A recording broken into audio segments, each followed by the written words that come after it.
Você acredita, Zé, que com Lula à frente do bloco, isso abre portas para que a Venezuela retorne ao Mercosul? Eu acredito que sim, e até como uma coisa correta a ser feita. Nós temos uma realidade mundial que efetivamente precisa ser analisada, interpretada e diagnosticada para a conduta correta.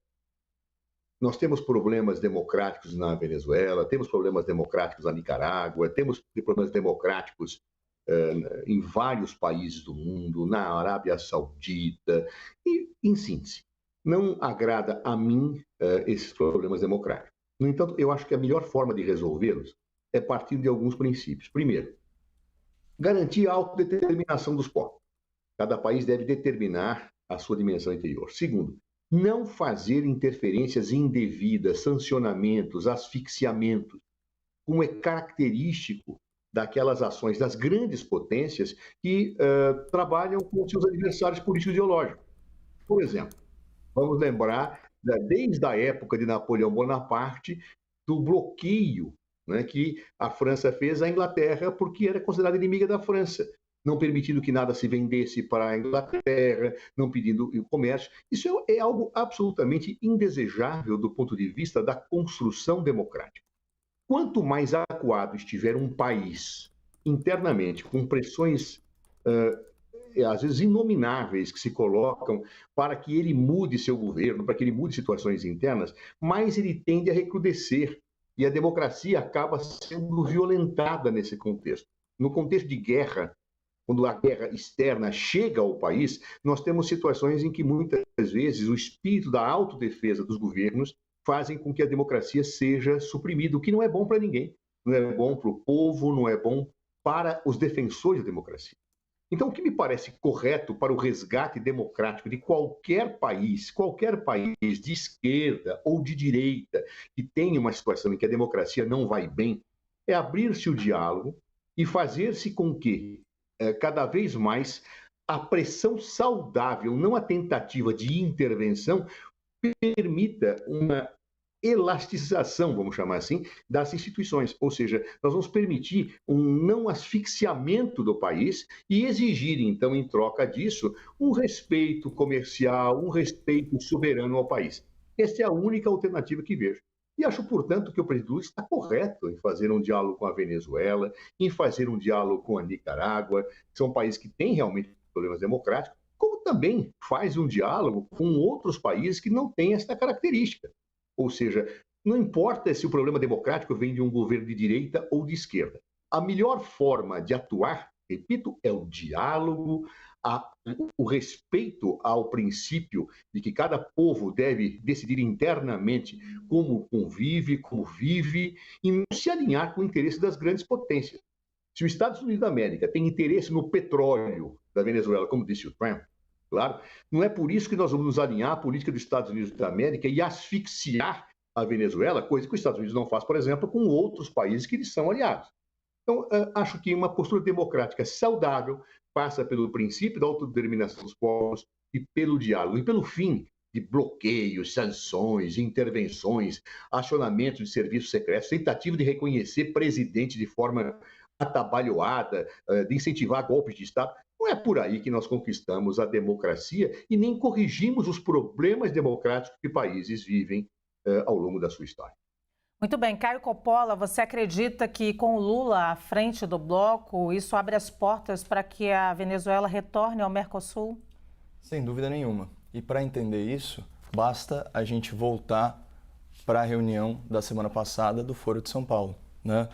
Eu trago aqui para o nosso espectador uma análise, aliás, do nosso analista sênior de política internacional, Lorival Santana, né, por ocasião daquela fala curiosa e infeliz do Lula de que democracia era um conceito relativo. No painel WW, né, os painelistas estavam discutindo e o Lorival falou o seguinte: esse Foro de São Paulo embora tenha discussões ideológicas e até uma celebração da esquerda, ele também tem o aspecto de organizar a esquerda de forma bastante concreta. Aí ele faz uma série de, ele traz uma série de exemplos, né, de articulações, de conexões. Ele cita, inclusive, a reunião do Foro de São Paulo em 2002, que contava com a presença, inclusive, de representantes dos ditadores Saddam Hussein, do Muammar Gaddafi. Cita uma carta que as Farc, as Forças Armadas Revolucionárias da Colômbia, então uma entidade terrorista, narcoterrorista, fez celebrando a vitória de Lula por ocasião desse foro. Mas, enfim, ele retoma falando o seguinte: eles, né, a esquerda, tem essa forma de se articular. E não é nada só teórico. São questões muito práticas em que eles se posicionam para se ajudar mutuamente. E nós estamos vendo esse esforço agora.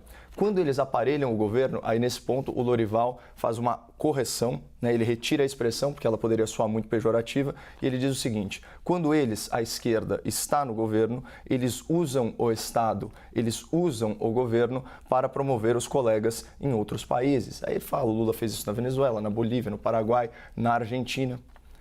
Lula se encontrou mais com o presidente argentino, né, uma economia em frangalhos, né, deteriorada, do que com 25 dos seus próprios ministros. Então ele diz o seguinte, o Lorival, é uma articulação, como se a região,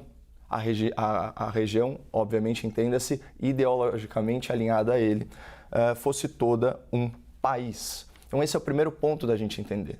Essa é a forma como a esquerda se organiza no continente. Não à toa, quando a gente vê os empréstimos do BNDES, e a CNN já levantou, inclusive, um débito potencial da Venezuela com o Brasil de mais de 12 bilhões de reais.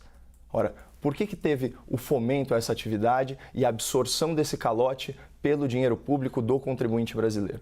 Porque essa é a política externa de Lula da Silva quando o assunto é a América do Sul. Ele fortalece os seus. Não à toa, a exportação de serviços, é assim que eles chamam, né, promovidas pelo BNDES, foram via empreiteiras envolvidas no escândalo do Petrolão.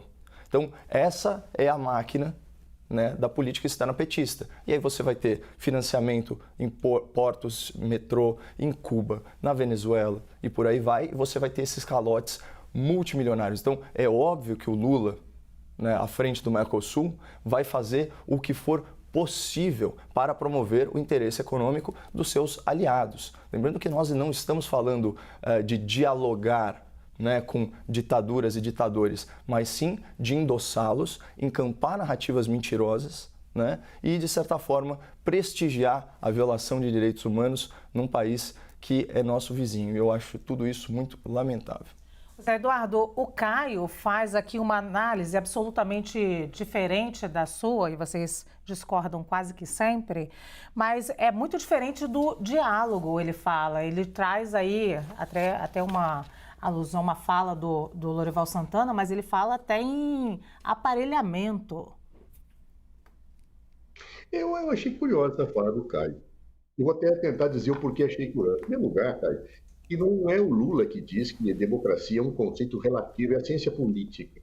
Você tem uma ideia, a democracia, se ela começou na Grécia, alguns que contestam isso, na Grécia, eu não sei por que você achou engraçado, Caio, mas é ciência política isso. Se você não gosta de ciência política, eu acho estranho, porque você é um cientista. Se a democracia começou na Grécia, o universo de votantes era pequeno. Mas se você prefere a democracia dos Estados Unidos da América, em 1787, ano da entrada em vigor da Constituição dos Estados Unidos, tinha o voto censitário, em que não votavam só ricos, em que não votavam pobres, em que não votavam mulheres. E já se dizia que os Estados Unidos da América era um país democrático. Ou seja, o conceito de democracia envolve elasticidades de compreensão. Isso me parece óbvio, e não há livro de ciência política que não diga isso. Eu não entendo por que você toma o conceito de democracia como algo absoluto, quando, inclusive, existem concepções de democracia diferentes. É diferente a democracia representativa da participativa. Há uma série de situações que dão uma elasticidade ao conceito de democracia. E eu não vejo razão nenhuma para que isso seja, óbvio, tido como uma heresia. Em segundo lugar, acho importante que, na tua análise, Caio, você fala do Mercosul como se fosse uma relação entre compadres. Há governo de direita no Mercosul, Caio. Acho que você está tomando talvez um tempo passado, não é? Ou seja, há governos de esquerda, de centro-esquerda e governos de direita. Ou será que o Paraguai não é um governo de direita e não pertence ao Mercosul? O Uruguai não teve a frente ampla derrotada lá. Como eu posso falar de relações de compadrio no Mercosul quando tem países que não são compadres ideologicamente?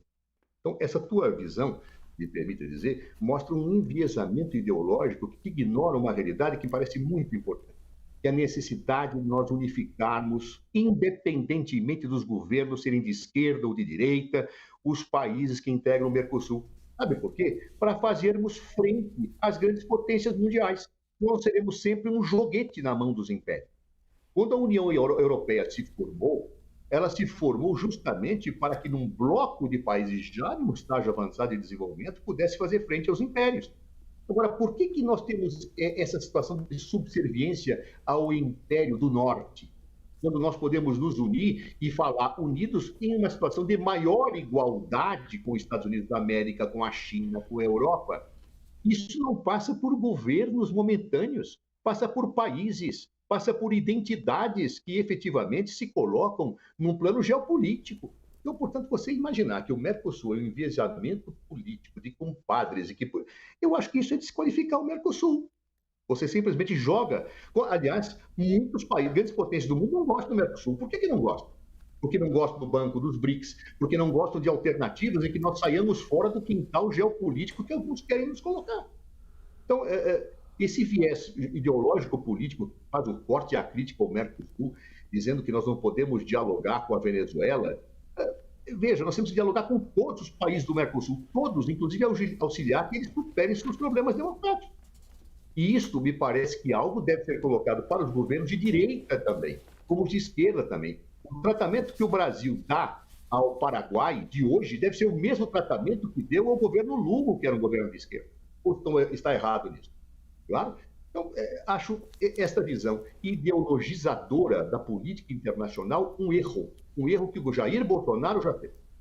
E ao fazê-lo, ele se submetia ao Império do Norte, aos Estados Unidos da América, atacando quem era inimigo dos Estados Unidos e sendo subserviente a Donald Trump. Aliás, Donald Trump, que outro dia, inclusive, falou em tomar o petróleo da Venezuela. Nós tivemos já até essa discussão e você achou que o que Trump disse era razoável, o que me parece absolutamente insensato, irrazoável e indesejável do ponto de vista de uma saudável política entre os povos e de respeito mútuo na América do Sul e no mundo. Zé, eu fico abismado com a sua capacidade de distorcer minha fala. Eu não desqualifiquei o Mercosul, eu qualifiquei o Foro de São Paulo pelo aquilo que ele é, com base na análise do nosso analista sênior de política internacional. Em nenhum momento eu sequer citei a palavra Mercosul. E não se esqueça que foi um governo de direita que celebrou, né, o acordo do Mercosul com a União Europeia, que inclusive só travou por causa dos interesses franceses. Aliás, por falar em interesse francês, e aqui de novo, a gente defende o diálogo, inclusive por uma questão de necessidade pragmática com ditaduras e ditadores, se for o caso.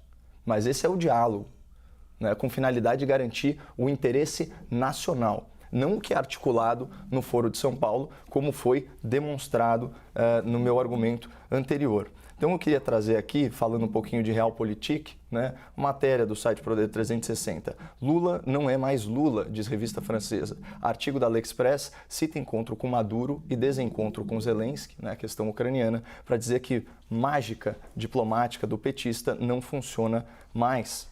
E veja só, não é que Lula está fazendo frente às grandes potências, não. Ele está servindo como títere, como marionete de outras grandes potências, a saber, a Rússia e a China. De forma, inclusive, vassala, desprestigiando os direitos humanos, desprestigiando a democracia. Quando Lula fala que democracia é um conceito relativo, ele usa essa frase não nessa acepção teórica, acadêmica que você colocou, Zé. Ele usa essa frase para defender que a Venezuela é uma democracia e ela não é. E democracia não é um conceito tão relativo assim, não. Hoje em dia não existe democracia sem livre imprensa, com censura. Não existe democracia sem eleições limpas, sem respeito à oposição política. Dá para falar em democracia um país que prende, tortura e mata opositor político, Zé? Aos milhares, como é o caso da Venezuela? É óbvio que não. Dá para falar em democracia sem liberdade de expressão, sem liberdade de manifestação? Teve ocasião que num final de semana morreram mais de 100 pessoas que foram protestar nas ruas. Essa situação da Venezuela. Aí vem um chefe de Estado falar que democracia é relativo, pelo amor de Deus. Bom, retomando aqui a matéria da AliExpress, aspas, a guerra na Ucrânia, o fim do acesso ao petróleo russo e a abundância de petróleo denso venezuelano exigem, sem dúvida, certo pragmatismo, aqui nós concordamos. Essa também é a atitude de Washington, de Bruxelas e de Paris, que se reconectam timidamente com Caracas, não endossam o seu ditador e recebem ele com honras de Estado. Mas uma coisa é a arte da Realpolitik. Esse é um termo alemão, né, que fala da política na sua acepção mais pragmática, para resolver os interesses, né, de cada nação. Outra é se tornar um assessor de um chefe de Estado que atirou em milhares de estudantes, matou centenas e prendeu outros tantos opositores. Isso quem está falando é a empresa francesa, que é muito amistosa com Lula da Silva, né? Tanto que, a gente sabe, tem aqui outros artigos publicados e vale a pena citar, né? Essa daqui eu acho que foi o mais denso, porque isso foi capa do jornal Liberação, e fala: Lula, le faux ami des occidentaux. Le faux ami, o falso amigo do Ocidente. Fala que Lula é uma grande decepção, de novo, pela postura dele em relação à Ucrânia e em relação à Venezuela. Então, o que a gente está criticando, assim, no enunciado que a Luciana trouxe para a gente, é tão razoável o que se pedia da Venezuela. Olha, se você quer fazer parte do Mercosul, ter todos os benefícios, por favor, restitua o seu calendário eleitoral, tenha eleições rígidas e limpas e, pelo amor de Deus, cesse com os crimes contra a humanidade. Não é razoável exigir isso para que esse país se sente à mesa com outros países democráticos? Então, assim, eu acho a pressão pela democracia legítima justamente para fazer o país ter benefício econômico. Agora, se a gente for dar tapinha nas costas de cada ditador que passar por aqui, a gente está num caminho muito complicado da nossa responsabilidade com a humanidade e com o nosso continente em termos geopolíticos.